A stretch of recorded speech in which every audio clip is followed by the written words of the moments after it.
1994, I was lucky enough to have the opportunity to go to Britain. I was awarded a Winston Churchill Fellowship.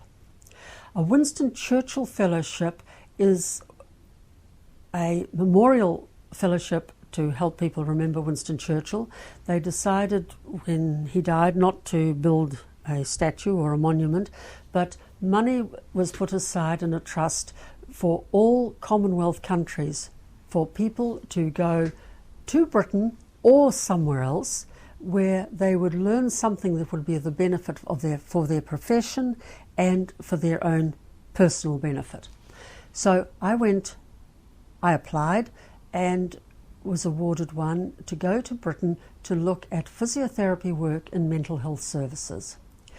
I was lucky enough to go at a time when I could also go to an ISARP, which is the International Society for the Advancement of Respiratory Physiology, I think. I'll get that right, I'll check that for you. But I was lucky enough to go at a time when I could also go to an ISARP conference, which was in France at that same time.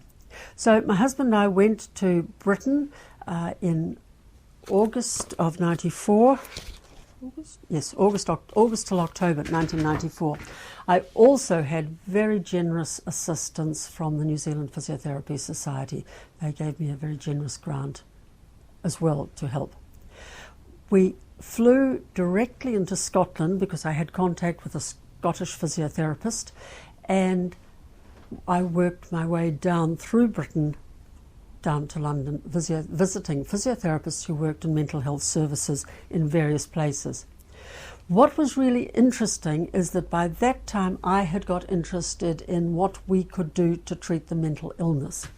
What I found in the hospitals, that only one physiotherapist, a man called Mick Skelly in Hull, was actually looking at the mental illness. Most of the other people were being far more traditional physiotherapists than I had ventured across into.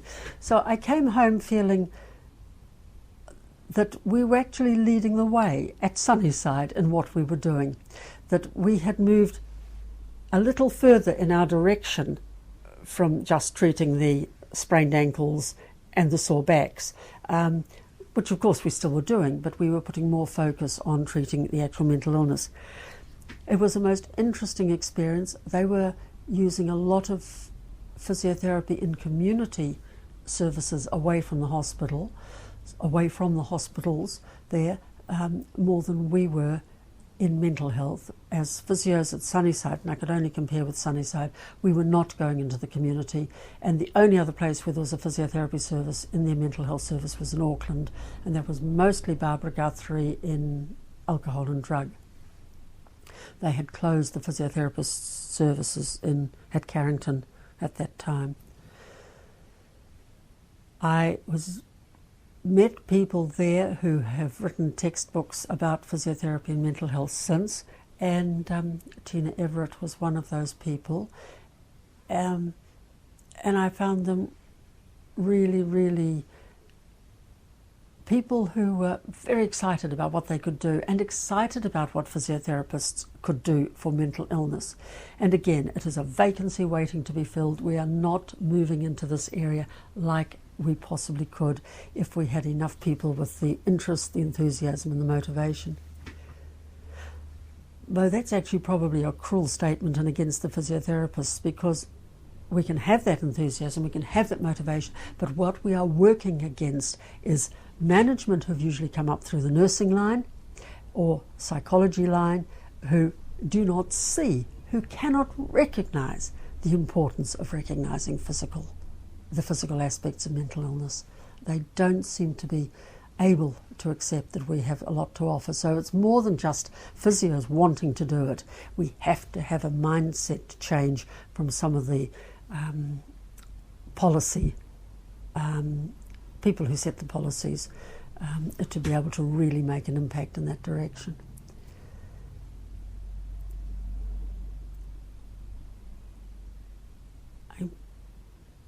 The logo of the physiotherapists in mental health in Britain is two hands and somebody stepping from the darkness behind those hands into the light, and that's the mental health physio's logo in Britain, indicating that with the hands of the physiotherapist they can help the patients move into the light, away from the dark.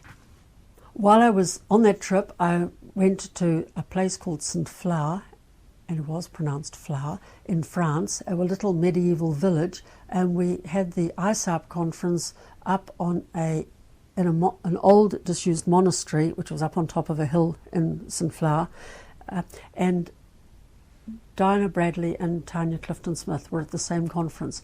So with about 60 participants at this international conference, there were 3 of us from New Zealand, which is a bit amazing. But we were all interested in hyperventilation.